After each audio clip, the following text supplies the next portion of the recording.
Bruchim Aboyim B'Shem Irgun Shir Torah Moses Boston. I'd like to welcome everyone to tonight's shir.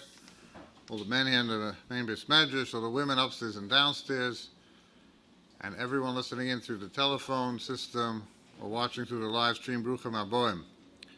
I'd like to give a big yeshikoyach to Mr. and Mrs. Aaron Testa for sponsoring tonight's shir Lili Nishmas. Ha'isha Necha Bela B'Asher Bosher Zelig V'Asholem.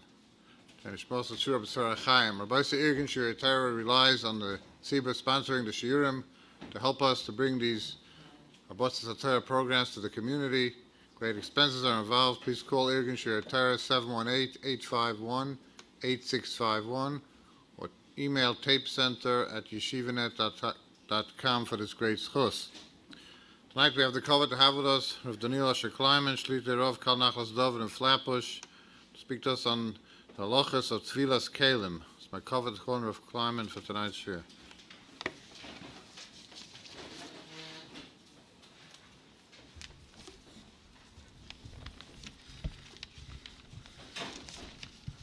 I'd like to thank Irgun Shir Torah for inviting me to speak. Tonight, instead of focusing specifically on, I guess you would say, on the general topic of Tevilas Keilim, I'd like to discuss a sugya which is rooted in Tevilas Keilim, but at the same time it's what we would refer to as a shas sugya, which means that the yesaidos, the general principles that we're going to discuss tonight, are principles which apply in numerous areas of halacha.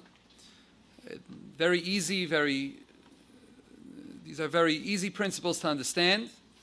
Dvarim hashavim l'chol nefesh. And really it's rooted in this week's parsha. In parshas masei, we find the milchama of the Bnei Yisrael with Midyan. The Bnei Yisrael went to Midyan to take nekama from the Midyanim. And after being victorious, so there was a lot of booty, there was a lot of spoils from the battle. And one of the types of objects which Khal Yisrael got by this milchama were the Keilim of the Midyanim. The Keilim, the various utensils and vessels that the Midyanim used to use. And Elazar HaKohen told the Anshe Hatzava, the soldiers in battle, he said, Zois chukas HaTorah asher tziva Hashem es Moshe. This is the chukas HaTorah, this is the chayk. Achas hazov es hakosef, es hanachoishes es habarzel, es habedil ve'es ha'ifores. The different types of metal keilim: gold, silver, copper, metal, lead. Kol davar asher yavai ba'esh taviru ba'esh v'taher. Anything which you can perform hagala to, you should put in a fire. You should torch it. You should do libun to it, libun and hagala. Ach b'meinida yischata. And in addition, the Gemara in Avodah Zarah darshans, in addition to doing hagala, to doing libun, you have to do b'meinida yischata. You have to do Tevila as well. The Gemara in Avodah Zarah daf ayin hey says, Tanya, haloikeach klei tashmish min anochrim. Somebody who purchases klei tashmish, he purchases utensils which are to be utilized to aid in the consumption of food. Klei suda, the Gemara says. Afal pisha magilon, even though he does hagala. Umelabnam ba'ar, or even if he does libun. Nevertheless, tzrichim tvila b'mem sa'a minohani mili.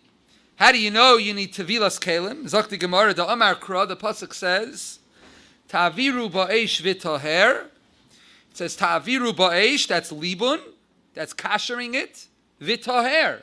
And then you have to do Taira. Hoysif l'cha hakasav tahara acheres. The pasuk added a tahara.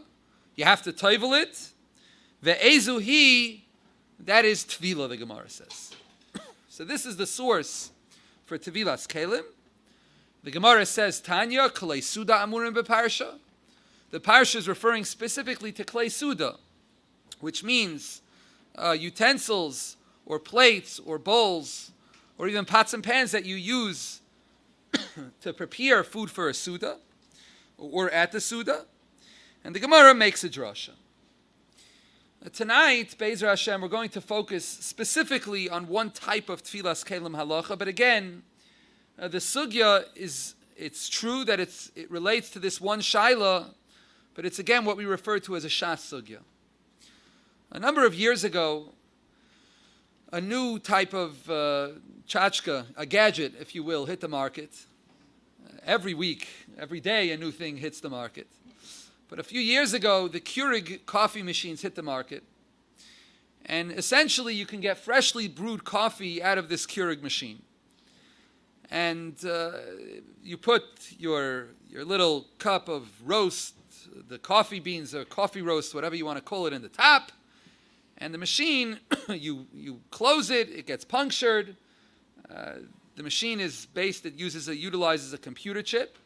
It heats up water, the water drips in, it percolates, the water goes into the coffee, into that little cup with the coffee, and then it drips out the bottom, you have your cup over there at the bottom, and you get your freshly brewed coffee. It's a Keurig machine. Now the shaila is, does a Keurig machine need Tevila? So presumably a Keurig machine, the water is heated up in there, there is a base kibble in the Keurig machine, and therefore presumably it's a keli. It's no different than a hot water urn. It's just structured differently. It's designed to work to make your coffee. But essentially it's a keli. It's a keli that's heating up the water. That is nichlal in the halachas. That's nichlal in the gather of klei suda. And l'chayra, a Keurig should need tefillah. You should be obligated in tefillah. The problem is that since the Keurig runs on a computer chip, so if you tevel it, I think it's practically 99% that the machine will break. It'll ruin the computer chip. So whereas with an urn, for example, you could take the urn and you can tevel it. Some poskim say you should tevel it with the plug. We paskin yadais hakelim. The handle of a keli is obligated in Tevila. So there are some who venture to say that you should tevel it with the plug.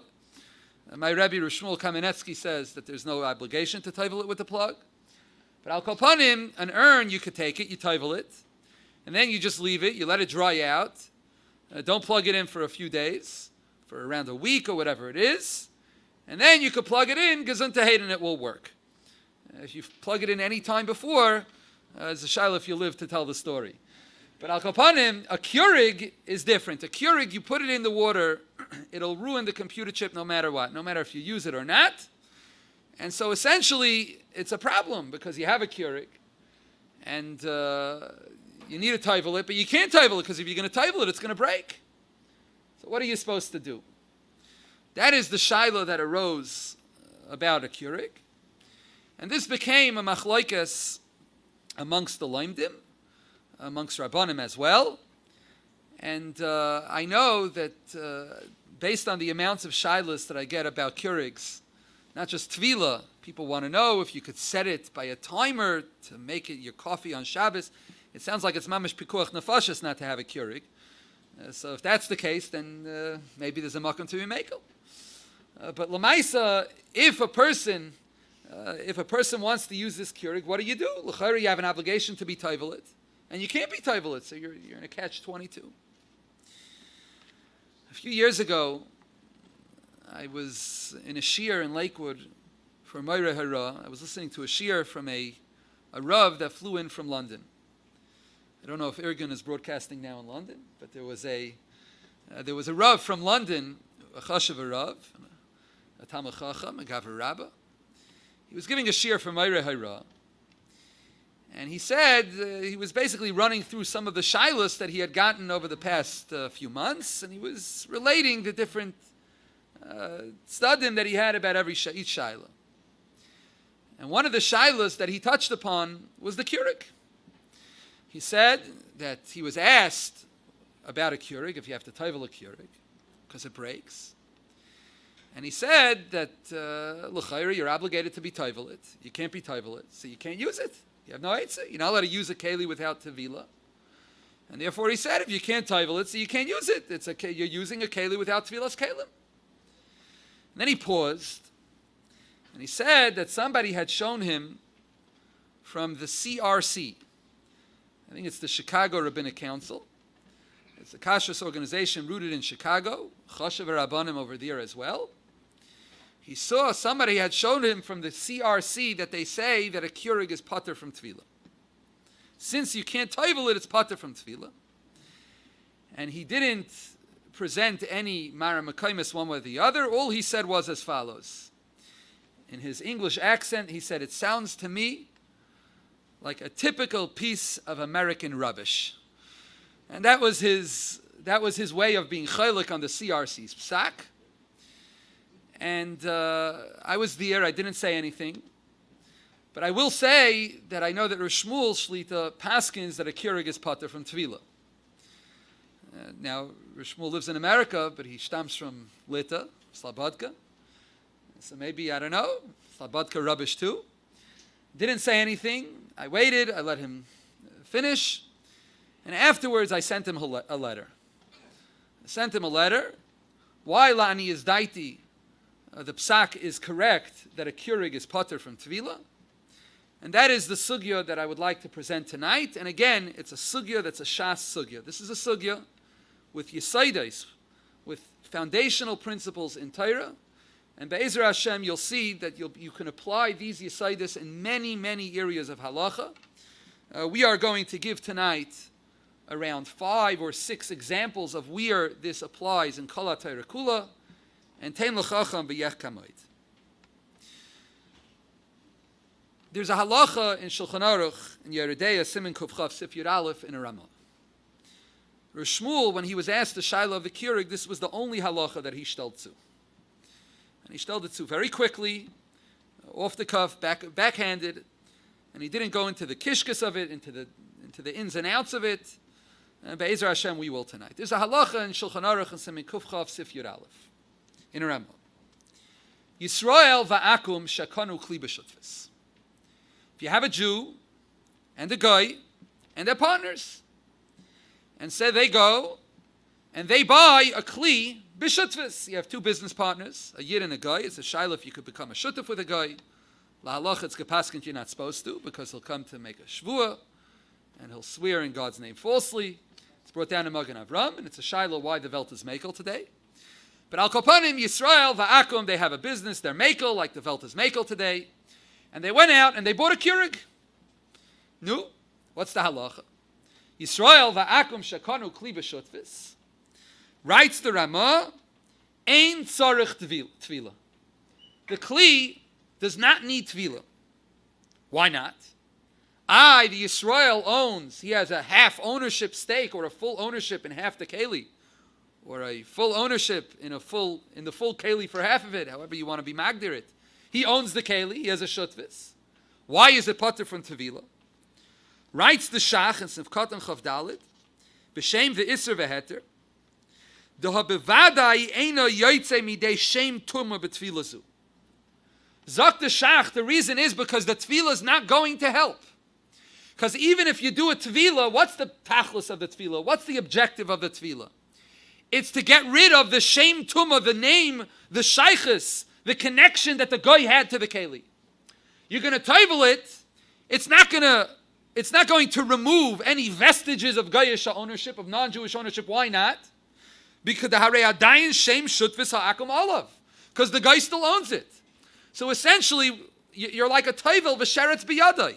You're going to the mikvah, the Keilim, you're trying to get rid of the vestiges of the ownership of the Eina Yehudi, and it comes out and it's still owned by a guy. Zok the Shach, since the Tevila will not be able to accomplish what it needs to accomplish, so therefore it's pater from Tevila. This is the Shach. The Bir Hagra, the Goin, in his notes on Shulchan Aruch, says the same thing. And again, it is the source, is in Isser Veheter, in one of the Rishainim, one of the main Rishainim on Yeridea, in the Isser Veheter, he writes this reason. It's pater from Tevila. Why? The Tevila is not going to help. It's not going to be able to accomplish anything. So the Beis Meir asks the obvious question. Frek the Beis Meir, okay, so the Tevila won't be able to be effective. It won't be able to accomplish the objective that you set out to accomplish with the Tevila. So Zok the Beis Meir, So don't use the keli. Why are you patur from Tevila for?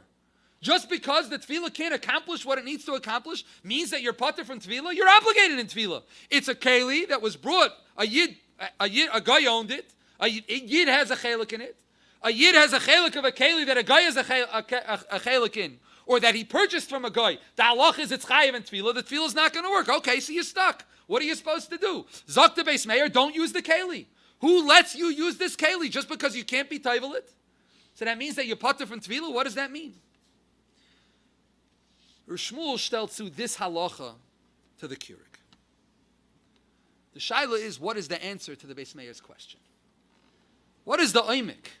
What is the yisaid, the shirish, the root of this ptur of tayveling a keli where the tefillah is not going to work? So there's a very interesting tshuvas Avnei Nezer. The Avnei Nezer is in Archaim in Simin Tov Yud Ches in Sivkatan Yud Aleph. The Avnei Nezer says as follows. He says that the obligation to be toivel a keli is da'iraisa. It's a mitzvah da'iraisa like we saw previously. The obligation to be toivel a keli is a din da'iraisa. The isser, the prohibition of using a keli that has not been toiveled is a derabanan. Min ha-Torah, if you have a keli that was not toiveled, you're allowed to use it. The Torah did not prohibit using a keli that was not toiveled. The Torah said if you have a keli and you want to use it, you have to be toivel it. The Torah did not prohibit using a keli that had no tefillah done to it. The Chachamim, Chazal, instituted an isser, a prohibition of using a keli without tefillah. Why? In order that people should be toivel their Keilim. Zokta Avnei Nezer like this. Fascinating. He says there's a halacha in Shulchan Aruch in Arachayim Simin Yud Gimel. Guy wakes up Shabbos morning and he goes and he has a fancy suit or he has a frock. I'm sure everybody knows that the frocks have a corner in the back that's rounded. The reason why it's rounded is because if it wouldn't be rounded, it's a beggar of dalet kanfos. The frocks are not in style. They don't have the rounded fronts in the front. And maybe that would be an eitzah, just make the frocks in style, and then you won't have any problems in the back. But the frocks have square corners in the front. You have 1, 2, you have a split up the back, 3 and 4. And a frock, l'chayra, should be chayiv and tzitzis. I know there was a masei with somebody once went to Reb Chaim Kanievsky. He was the Reish Koil of a night koil, and he asked Reb Chaim Kanievsky if his frock is chayiv and tzitzis. So Reb Chaim asked him, why do you wear a frock? So he said, a chabepes, a night koil somewhere. He said, it's the chabegad laila, it's butter from tzitzis. Yeah. But what people do for the frock, typically, is that they round out a corner. They round out a corner in the back. All the frocks have a rounded corner in the back. It only has 3 kanfas. Fine. What happens if you have a fellow, he forgot, he bought a frock, he hired a custom-made frock, he went to a custom-made place, custom suits, went to Emporio, and he asked them, can you please make me the highest quality frock that you can make? Fine. No, Emporio doesn't round out one corner where you can have 3 corners square and 1 round. It doesn't look nice. That's not quality. So he left all 4 corners square. Wakes up Shabbos morning, he goes to take his frock, and there's no tzitzis. There's no tzitzis. What does he do? You can't go to shul without a frock. That's worse than going without pajamas. You go without a frock. What's he supposed to do? You can't go with a short reckle. So what does he do? He puts on his frock and he goes to shul. He gets to shul, and one of the chevra from his Khal comes to him and he says, I don't understand. It's dalet kanfos, chayiv and tzitzis. There's a Magen Avram in Simin Yud Gimel that says that this frock is patur from tzitzis today. Why? Zok the Magen Avram, Hilchas Tzitzis, Magen Avram, Simin Yud Gimel, B'Shem de Mordcha. Loi Amra Torah, Loi Silbash Beged Beli Tzitzis. The Torah did not prohibit wearing a beged without tzitzis. That's not what the Torah says. The Torah says a beged sheyesh by dalet kanfos. A beged that has 4 corners is obligated in tzitzis. You have a mitzvah masei. If you put on a beged without putting on tzitzis, you're being mevatel the mitzvah masei. You are being mevatel. You are essentially ignoring a mitzvah say. You're being over on being mevatel a mitzvah say. Zok the Magen Avram b'shem the Mardcha. Shabbos, you don't have an eitzah. Shabbos, you cannot put on tzitzis. So on Shabbos, you can't tell me that I can't wear the beged because I'm being mevatel the mitzvah say now, because right now I can't put on tzitzis. Zok the Magen Avram b'shem the Mardcha would come out that you could wear this frock today on Shabbos. He better daven Ma'ariv early and run home before Matzah Shabbos, because you're going to have to take it off the minute it's Khal. But Shabbos, you're puttered from, you're allowed to wear the loy amra Torah loy silbash bega b'litzis. This is the Magen Avram's Yisai. It's by night. Yeah, it's Lila. It's Emes. And Al Kapanim, I'm sorry. You wear it every Shabbos? So that would be a Shaila being Pesheya, and maybe that would be already Begeder Bittul Mitzvah. That's true. It's Negea Sukkah as well. It's Negea other things. But this is the Yisaid of the Magen Avram. It plays a role, the Shulchan Aruch's case is as follows. Is halacha in Shulchan Aruch if somebody's walking in the street and he realizes that one of his tzitzis snapped. Okay, he's walking in a Carmelis, in a place where it's a Rishus Aram Derabban. The halacha is, the Mechaber says he could continue. Kavod Abriyas, he doesn't have to take the thing off. Doesn't have to take the beged off. So the Magen Avram asks, what do you mean? It's only a Drabanan, because you're carrying the tzitzis that's on the beged. It's a masa. It's a dairaisa. It's a bittul mitzvah saseh. Zok the Magen Avram, no, it's not a bittul mitzvah saseh. There's no isser to wear a beged without tzitzis. Essentially, min haTorah, the isser is you're not allowed to be mevatel the mitzvah saseh of the obligation to make tzitzis. Zok the Avnei Nezer, the same is true with respect to Tevilas Keilim. Loi amra Torah. The Torah did not say that you cannot use a keli without Tevila. Fakert, it's even only a derabanan. You have to know why it's not a deraisa. It could be a bittul mitzvah seyefshe. But Zok Avnei Nezer, the Torah did not forbid you from using a keli without Tevila. The Torah obligated you to be toivel. Zok Avnei Nezer, in a situation where the Tevila will not help. So essentially, you're never going to be able to be Mekayim the mitzvah of Tevila, because the Tevila will never do what it needs to do. So here, the Keilim, you're not able to be Mekayim the mitzvah of Tevila. So now you want to tell me I can't use the Keilim without Tevila? Lo yamra Torah. The Torah didn't say you can't use a Keilim without Tevila. The Torah said you have an obligation to be Toivel. But here I can't be Toivel. The Tevila is not going to do anything. It's not going to be Mekayim the mitzvah. It's not going to achieve what the mitzvah was set out to do. Zok Avnei Nezer kum techais. In a situation where it's impossible for you to do the mitzvah, there's no Isser. The Isser's not there. And this is the Avnei Nezer's explanation of Yisrael va'akum shakanu kli b'shotas. Reb Shlomo Zalman in a tshuva, in Mincha Shlomo, extends this Yisaid. He brings the Beis Meir, he brings the Mechaber, or the Ramah, of Yisrael va'akum shakanu kli b'shotas. He brings the Beis Meir's question, and he says the same exact teretz as the Avnei Nezer. Same exact Yisaid. He doesn't quote the Avnei Nezer.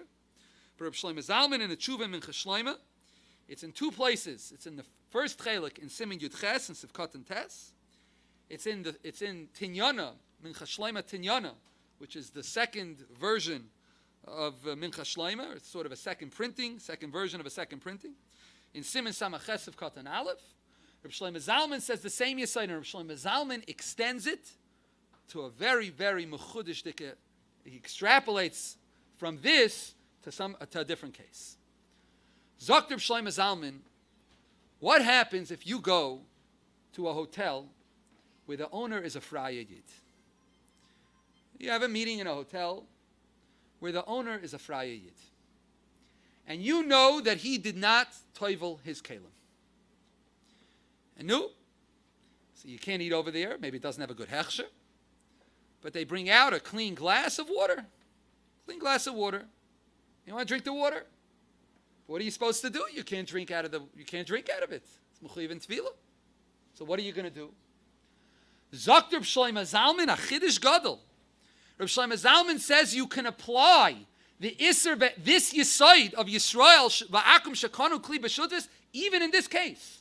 Since the hotel owner ain't going to let you take that glass and go bring it to the mikveh and toivel it, and we're going to let you take it to be toivel it. So he says, kum techais, you're an einus on the Tevila. If you're an einus on the Tevila, you can't be Mekayim the mitzvah. There's no isser to use a keli without tefillah. The whole isser is because you're mechuyev to do the mitzvah. In as much that you can't do the mitzvah, the isser falls off. Now this is a chiddush. Rav Moshe argues on Rav Shlomo Zalman. And you could say that the cases are fundamentally different. In one case, there's a problem, there's a chesaron mitzad the keli. By the case of Yisrael v'akum shekanu kli b'shul, something wrong. There's something about this keli that doesn't allow for the tevila. Maybe that's different. Here, it's just that there happens to be circumstances are such that you're prevented now from doing it. Essentially, the keli is roy for tefila. You're able to be tevel the keli. Rav Moshe says in such a case you cannot use the keli. But again, this is Rav Shlomo Zalman's tzushtel. This is how Rav Shlomo Zalman extrapolates from the case of Yisrael v'akum shekanu kli b'shutvis, and he uses it in the case of the hotel. Rav Shlomo Zalman brings two other examples of this concept. Two other illustrations of this yesod, where you have an isser, you have a prohibition which stems from a mitzvah, and where you can't do the mitzvah, the isser falls away. Zok Rav Shlomo Zalman. The Gemara says in Brachas, Me'ikar Adin, a Bal Keri is not allowed to be mispalo. Somebody who is roya Keri, he's Tomei Betumas Keri, the halacha is he's not allowed to daven. Bismanenu, we're Mekel, the Gemara says that. But the Gemara, Me'ikar Adin, the din of the Mishnah, Bal Keri is not allowed to daven, he's not allowed to make brachas. Zok Rav Shlomo Zalman, what does a Bal Keri do if he wants to take a drink? Or if he wants to eat, he can't make a bracha. What's he supposed to do? What should he do, Bal Keri? Should get an intravenous drip maybe. What's all the time? What should he do? What should a Bal Keri do? The halacha is he drinks without a bracha. He eats without a bracha. Frekt Rav Shlomo Zalman, I don't understand. Hanene me'olam hazeh b'loi bracha. He's called a gazlan. He's over on me'ila. He's over on kol minei yisurim, many yisurim. There are prohibitions. You can't just eat without a bracha. There's a mitzvah of bracha, but there's also an isser to be nana from olam hazeh without a bracha. Zok Rav Shlomo Zalman, you know the answer? It's this yesod. Why is it that hanene ba'olam hazeh b'loi bracha nikra gazlan? Why? Why is it that hanene ba'olam hazeh b'loi bracha nikra is kilu mo'al? You know the reason? Since there's an obligation to make a bracha, and you didn't make the bracha, so you're over an isser. They were misakin that it's an isser to eat without a bracha. Zok Rav Shlomo Zalman, in as much that the isser stems from the mitzvah, where you're an einus on the mitzvah, the isser falls away. Says another case, we paskin in two places in Shulchan Aruch. If somebody is unsure if he made a bracha, if you're unsure if you made a bracha, what's the halacha? I was in Philadelphia. I have the schus of learning with Rav Shmuel once a week. And normally it's in the middle of the week. This week it wasn't possible, so I went on Sunday. So I got there lunchtime. Sunday the Rashiva gives shir in the morning. And the Rashiva and the Rebbetzin were eating lunch. Right? Anybody who's ever been in Rav Shmuel's house knows that the phone rings off the hook. Phone rings off the hook. Rav Shmuel, Berayv Tzidkusai, will never allow for the Rebbetzin to take the phone off the hook. Doesn't allow people to take the phone off the hook. He says people call, it's busy. They get a busy signal. They think that I'll be off the phone in a minute, so they keep trying. As they call and it rings a bunch of times. If nobody picks up, so you know. So the phone is always on the hook. But if the phone is always on the hook, it rings, then the Rosh Hashiva says somebody has something that they need. You have to pick up the phone. So he can't go literally 2 bites without a phone call. Rosh Hashiva sat down, he made a shahakal on what he was eating. Rebbetzin sat down, made a shahakal on what she was eating. And the phone rang. So no, I offered to get the phone. The Rebbetzin says, no, that's my job. She jumps up, she gets the phone. Picks up the phone, answers the phone, gives it to the Rosh Hashiva. He's on the phone, and she looks at me, she says, I don't know what to do. I forgot if I made a bracha shahakal. So I wasn't sure either. I wasn't going to tell her that she did. She didn't. Pasha wasn't sure. So she waited till the Rosh Hashiva got off the phone. When he got off the phone, she says, Shmuel, I have a shaila. So no, she has a shaila also. She says, I'm sitting here in my soup, and I don't remember if I made a bracha. What should I do? So he looks at her, looks at me, gives me a smile, and then he looks back at her and he says, eat first and ask questions later. So she says, what does that mean? I can't eat without a bracha. He says, I'm telling you, chaparain. Eat first and ask your questions later. What he was saying really is halacha in Shulchan Aruch. It's halacha in Shulchan Aruch. in Siman Kuf Samach Zayin Sif Tes, in Siman Reish Tes Sif Gimel, somebody who's mesupik, there's a real strong possibility they made a bracha, they're just not sure. The halacha is, Eina Chayzer Mavarach, Safek Brachas Lahakal. Frek de Marsha, Frek Reb Kiveger, what do you mean? Safek Brachas Lahakal? There's an Isser, you're a Gazlan. How can you eat without a bracha? There's a suffix maybe an Isser every second. We need suffix brachas lahakal.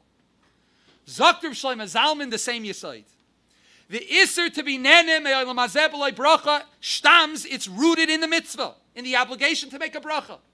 So the rule of suffix brachas lahakal tells you that wherever you have a suffix, you're not allowed to make a bracha. So now you're unable to be mekayim in the mitzvah of the bracha. Once you're an einis, or you're unable to be mekayim the mitzvah al pi din, al pi halacha befrat. The halacha is that the isser falls away, and if you're nene me'olam hazeh now b'loi bracha, you're not nikar gazlan. You don't have this isser. And these are again two other illustrations of this yisaid. There are other cases. I'll list a few. There's a halacha in Hilchas Kiddush, in Shulchan Aruch, in Siman Reish Pei Tes Seif Beis. B'mokim she'ein yayin matzli. The Mechaber says, if you don't have wine, and you want to make Kiddush, havi shecher v'shar mashkim chutz min hamayim chamar medina. There's a halacha that you could make Kiddush on what's referred to as chamar medina. That which people make Kiddush on schnapps is because they consider it chamar medina. That's why it's considered chamar medina. Chamar medina means an extremely popular drink. And that's why you could make, it's a drink that everybody drinks, it's a chashav a mashka. And mamela, that could replace wine. I remember I once asked the Rosh Hashiva, I always say this over, if Coca-Cola is considered chamar medina. Everybody drinks Coca-Cola. Now everybody knows that the Rosh Hashiva and his Rebbetzin are very into health. And you ask him about Coca-Cola, so the Rosh Hashiva responds, he says, Coca-Cola is poison. So I said, good, I understand it's poison. But is it chamar medina? So he says again, Coca-Cola is poison. So I said, Rashiva, I understand it's poison, but is it chamar medina? So he thinks, and he says, Mistama Coca-Cola is chamar medina, but don't you dare tell the Rebbetzin. And Al Kapanim, Coca-Cola Kipshuta is a mashka that Raiva the Medina drinks. Rav Moshe has a tshuva that says since it's Rubai Mayim, maybe not. But Al Kapanim, it's pashta, so they serve it by chasanas. A chasana, unken schnapps a chasana. Unken Coca-Cola, forget it. Right? And Al Kapanim, when you don't have wine, you make Kiddush on chamar medina. What happens if you don't have wine or chamar medina? You don't want, you have only water, or you don't have anything. What do? What's the halacha? Says the Mechaber in Shulchan Aruch, V'im ein loy shecher v'shar mashkim, if you don't have wine, you don't have beer, you don't have chamar medina, the halacha in Shulchan Aruch is oichel beli kiddush. You could eat without kiddush. Shteltzach the kasha, what does that mean you could eat without kiddush? How can you eat without kiddush? It's isser to eat without kiddush. It's also to eat before kiddush. Everybody knows that. There's an isser to eat before kiddush. I'll eat before kiddush. Same halacha by Avdallah. It's a Gemara in Pesachim. It's halacha in Shulchan Aruch. Siman Reish Tarik Vav Sif Gimel. Mi she'ein lo yayin v'lo shecher v'shar mashkim lahavdol olav. If somebody doesn't have wine, doesn't have beer, doesn't have chamar medina to make havdalah, the Mechaber paskins the halacha is ve'ena mitzapa sheyeh lo l'machar, and he doesn't anticipate that he'll have some Motzei Shabbos or Sunday. The halacha is oichel b'li havdalah. Could eat without havdalah. How can you eat without havdalah? There's an isser be'etzem to eat before havdalah and before kiddush.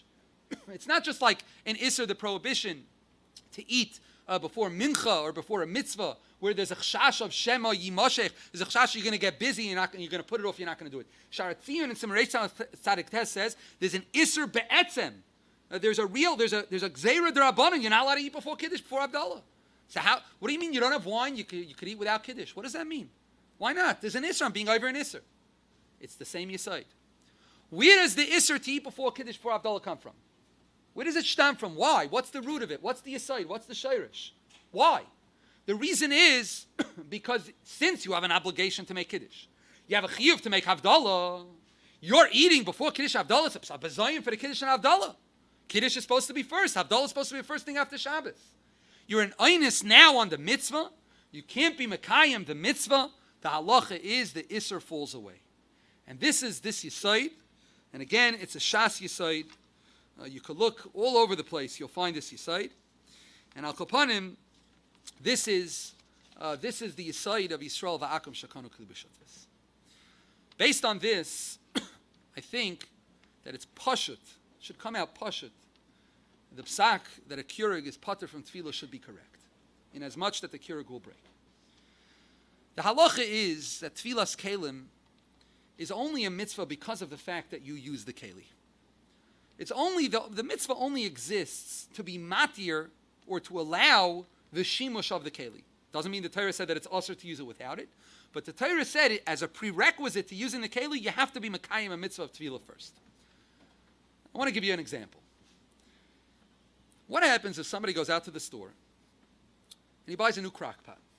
Crock pot could be klei cheres, maybe it's not a good dugma. No, buys one that's metal. Buys a pot. Goes this. Now he has a mitzvah to do Tevila, no? He has a mitzvah. The halacha should be that he should have to run, do Tevila as fast as possible. Shehuye mitzvah loy mashinan. Can't push off a mitzvah. Can't push off a mitzvah. Every time you buy a pot, you shouldn't be able to bring it home and keep it in your kitchen or underneath somewhere with a little paper that it's not, not toiveled. You should have an obligation to run immediately to the Keilim mikveh and to toivel the Keli. You have a mitzvah sasei d'oraisa, shehuye mitzvah loy mashinan. Not let it wait on a mitzvah. None of the poskim say that the Isser, the din of shehuye mitzvah loy mashinan applies to Tevilas Keilim. Why not? There's a Maharshal in the Yam Shel Shloimeh that's brought down in a Prima Gadim, Arachaim Simcha Shulchav Gimel. He says that you have an obligation to be toivel your Keilim immediately. Maybe you'll shema yava lidei takala. Maybe you'll forget and you'll end up using it without Tevila.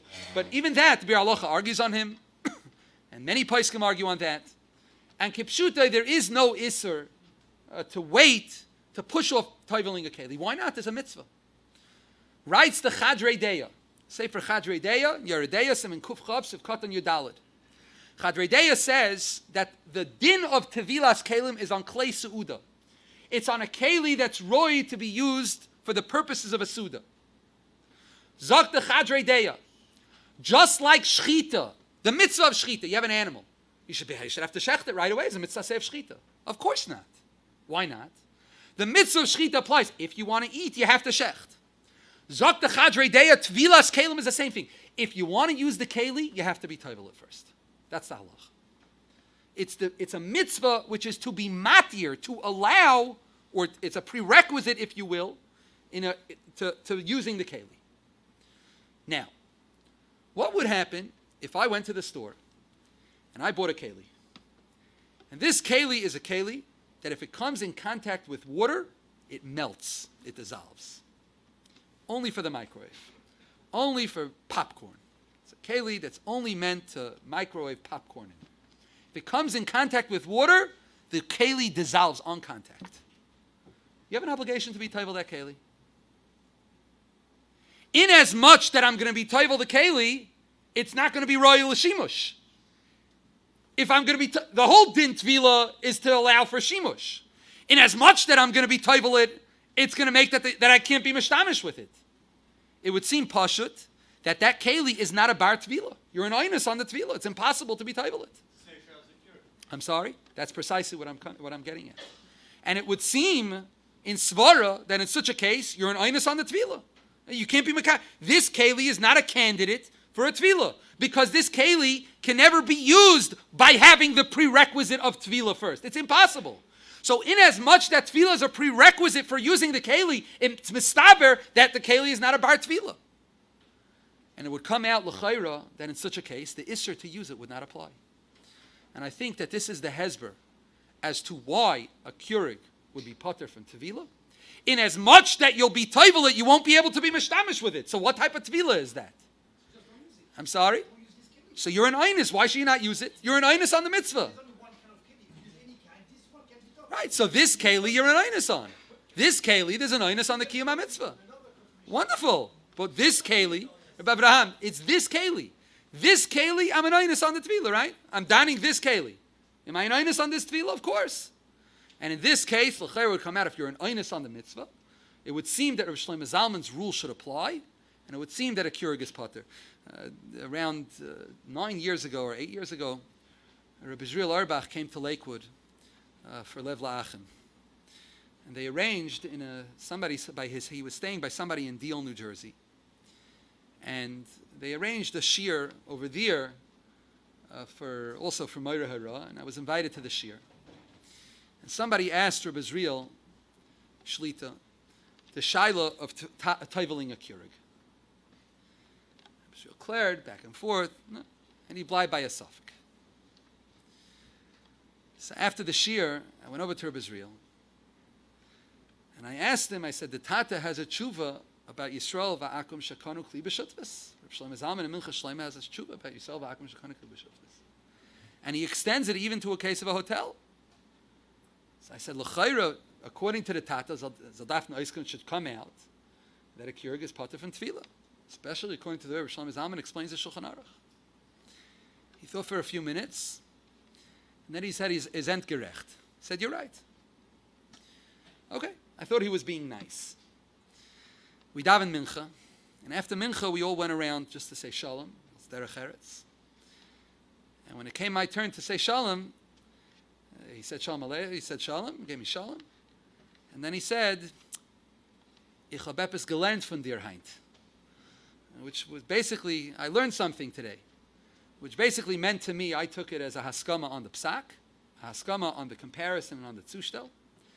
And it would seem al kopanim that according to Rabbi Shlomo Zalman's interpretation of the din of Yisrael va'akum shekanu kli b'shutvus and the Avnei Nezer, it would seem that a Keurig is potter from Tevila. And this is the chelik halacha that I wanted to discuss tonight. And again, with these yisaidos all over in numerous areas of halacha, in tzitzis, and in kiddush, and havdalah, and brachas, hilchas brachas. And again, if you keep your eyes open on traveling through the travels of Shas, and through the travels of all the various sugyas in halacha, you'll find that this yisaid is a yased hi shaloi timait. It's a foundation. It's one of the more foundational yisaidis that you will find. It's a recurring theme in many places in the Paiskim. Mentioned tonight 5, 6 dugmais, 6 examples. And this is the chelik halacha that I wanted to mention tonight. I'll end with a vart, with a thought. It's a thought that's rooted in the parsha as well, but it's a machshava, it's a yisaid as well that pertains to life in general. Parshas masei has the masei, the travels of the Yidden, the travels, the various, the journey basically of Khal Yisrael through the desert.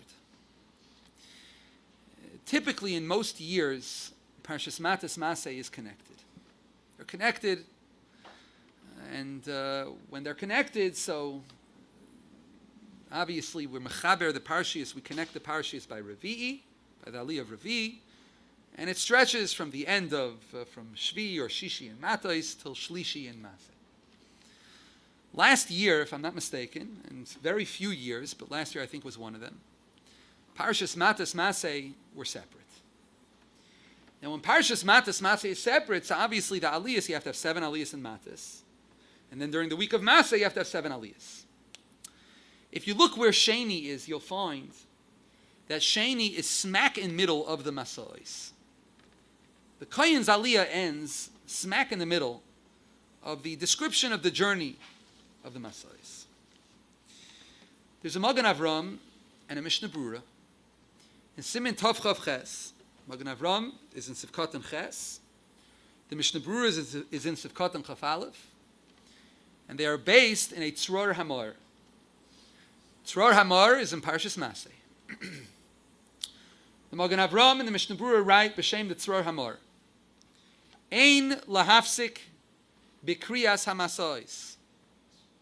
You're not supposed to be mafsik. You're not supposed to stop in the middle of the masais, of the list of the journeys of Klal Yisrael. Why? Zok the Tzror Hamar, because there were 42 masais. There were 42 travels, 42 different steps of the journey of the Bnei Yisrael in the Midbar.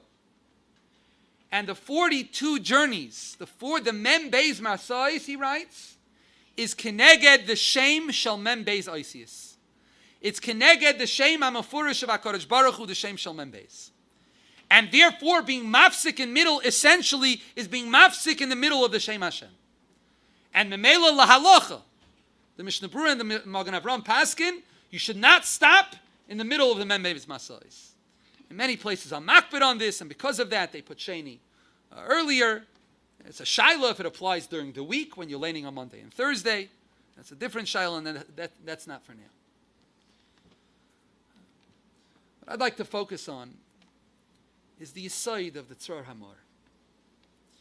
Mem Beis Masais keneged Shem Shel Mem Beis. Just because it's 42. Just because it's 42, that's why. You find the number 42, that's it, Shem Shel Mem Beis. There has to be some sort of deeper message, a deeper meaning to this Tzor Hamor. Why is the Mem Beis Masais, what does the Mem Beis Masais have to do with the Shem Shel Mem Beis Isis?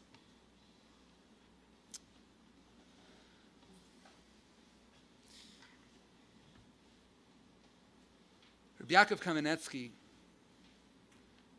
was a Rav in Europe in a small town of Tzitevyan. Tzitevyan was a tiny town. How did Rabbi Yaakov end up in Tzitevyan? He ended up in Tzitevyan because he failed to get the Shtela in Vilkomir. Vilkomir was an Ir Ve'ein B'Yisrael in Europe. And Vilkomir was a city which the Rav was nifter. It was a huge city. It was a very, very prestigious, prominent Shtela. Paid well. And Rabbi Yaakov applied for the job in Vilkomir. Rabbi Yaakov gave a praba, and he got the job. However, they came over to him after Shabbos, and they told him that they had offered the shtel or the praba to a few different candidates, and they said, you have the shtela, it's yours. But we have to allow the other rabbanim to come for their prabas because we zog them too, we guaranteed them that they would be able to come for their prabas.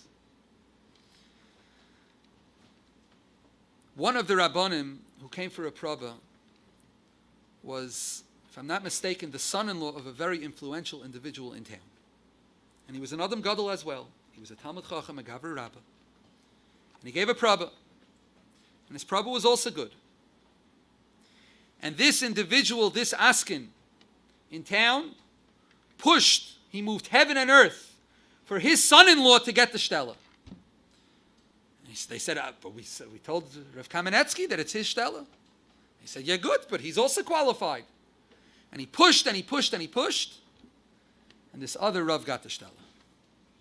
And Rabbi Yaakov was told, we're sorry. Circumstances didn't allow it. Onos al pi hadibur. And Rabbi Yaakov was turned away.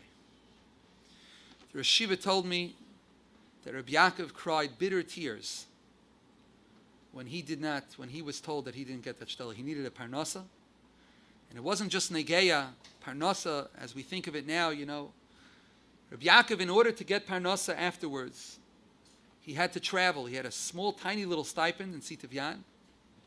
And because of that, he had to take on other obligations. And Rabbi Yaakov traveled to America as a meshulach for the Kovna Keilim. Rabbi Yaakov became the Rav in Tzitevyan. It was this tiny shtat. The Rosh Yeshiva told me that when Rabbi Yaakov came, there was no doctor in the city. But in Rambam state that you're not allowed to live in a city without a doctor. So what do? Simple. Yaakov went out. He got a textbook. He went out. He read through it in one night. And Rabbi Yaakov became the town's doctor, and he was allowed to stay in the city. Tzitevyan, the town of Tzitevyan. Rabbi Yaakov came to the United States because of his shtel in Tzitevyan. He was in a small shtat. He traveled to the United States. If I'm not mistaken, it was for 6 months or a year to collect for the Kovna Keilim. He was in Minnesota, and what they used to do is they used to have a booklet of receipts. And they would go around to the Balabatim who had given, the donors who had given in the past, they would show them, this is what you gave last year. Could you do at least this much? And he went into a very wealthy individual in Minnesota, and he showed him the receipt said that he had given $36 the year before. $36 the year before. So the fellow said, Rebbe, Anshuldik me, I'm sorry, I gave 18 last year. So Yaakov said the receipt says 36. So I don't know exactly how he proved it to Rabbi Yaakov. He had only given 18. And on the spot, Rabbi Yaakov realized that there was some monkey business going on. They were writing the receipts for a higher amount, relying on the fact that people didn't remember what they had given last year, and hoping that people would give at least what they gave last year. So they were writing the receipts for double.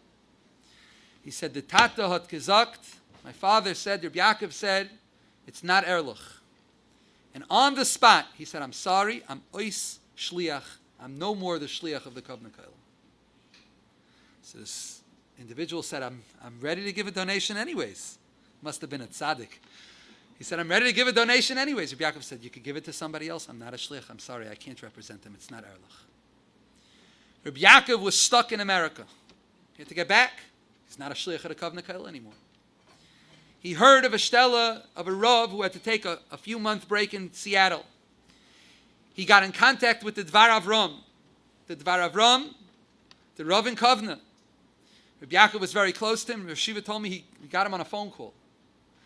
And he asked him if he should take it for the time being, and he told him yes.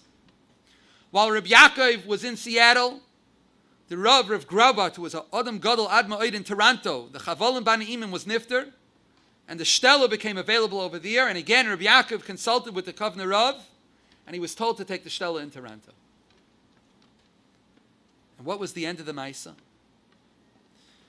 The Kamenetsky family moved to the United States. And a few years later, 5 years later, the entire town of Vilkamir was wiped out completely. The Rav was murdered in the streets in front of all the Balabatim, in front of everybody. They killed the Rav first. And Rabbi Yaakov and his family were saved to become Marbitzei Torah, to literally lay the foundations of Yiddishkeit in the United States of America, because he didn't get the shtel in Vilkamir. Rabbi Isai, we have masais in life. We encounter various stations in the journey of life. Some of them are moving from place to place. Hopefully nobody moves 42 times.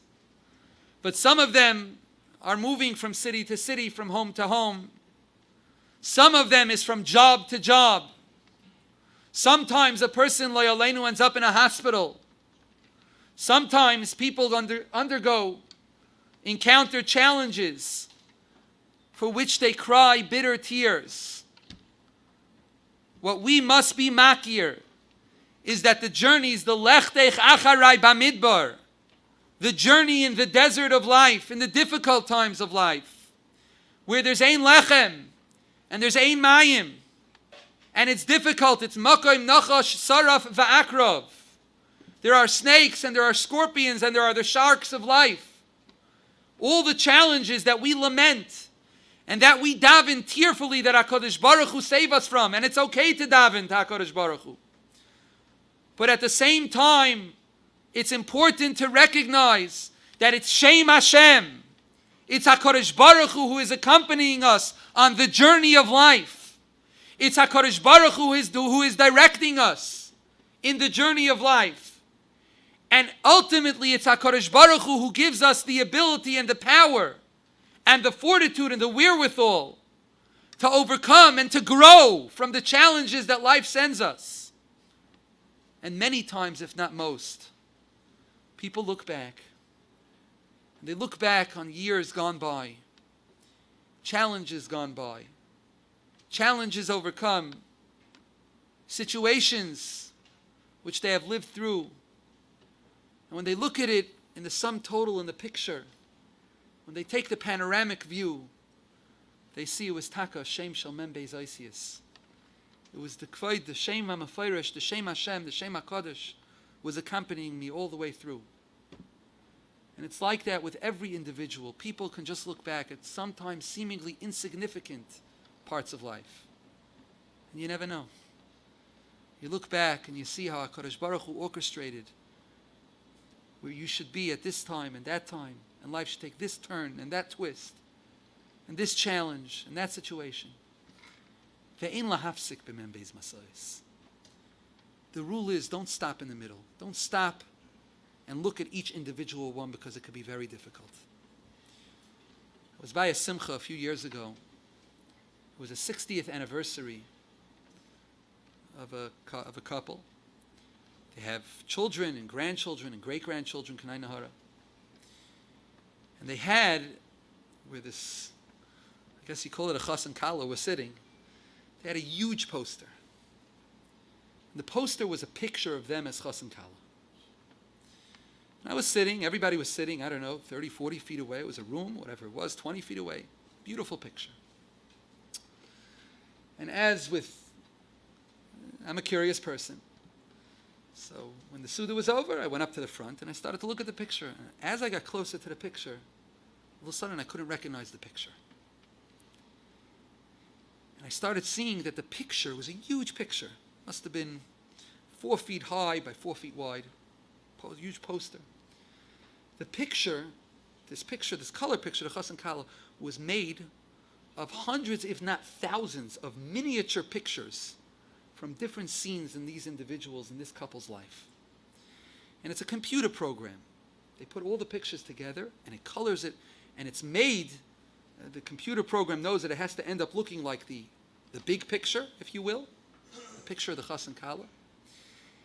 And they tell you that you can only be viewed from a minimum of 10 feet away. Because when you get too close, you stop seeing the bigger picture, and you only see the small little ones. And it was such a Musar Haskell, Rabbi say. Such a Musar Haskell. When we're in those little pictures of life, when we get too close, you examine it too close, you get stuck, you're mafsik in the membez masais, you don't see the bigger picture. And only 60 years later, you combine all the little pictures, and they can combine to be this big, beautiful picture of a chas and kala, smiling and happy, with a life ahead of them, and a life behind them as well. And that's the oimik of not being mafsik in the membez masais. Life, Rabbi say, we are guided by HaKadosh Baruch Hu. HaKadosh Baruch Hu guides us every step of our lives. Everywhere where we go. When we get stuck in traffic, it's HaKadosh Baruch Hu who sent that person to get stuck right in front of us. When you get stuck behind a garbage truck, believe it or not, the sanitation departments are the workers, are the shluchim of HaKadosh Baruch Hu. On Erev Pesach, we're makir that they're heaven sent. But that's the way it is. Every last little challenge of life is HaKadosh Baruch Hu's way of saying, hello, I'm here. It's the shame of Hashem. Connect to Hashem. Recognize Hashem. Look for Hashem in your life. And look back. Try to find Hashem. Try to find Him in the membez masais. Try to find Him in the trail of life. And don't be mafsik. Because when you look back at the bigger picture, you'll see Him very clearly. I thank you, Rabbi Say, Shkoyach, for listening, and a good Shabbos, everybody. Shem Egan Shir Torah, Moses Boston, like Rabbi Doniel Osher Rabbi Kleinman for the important share and to us Keilim and inspiring Divrei Chizuk.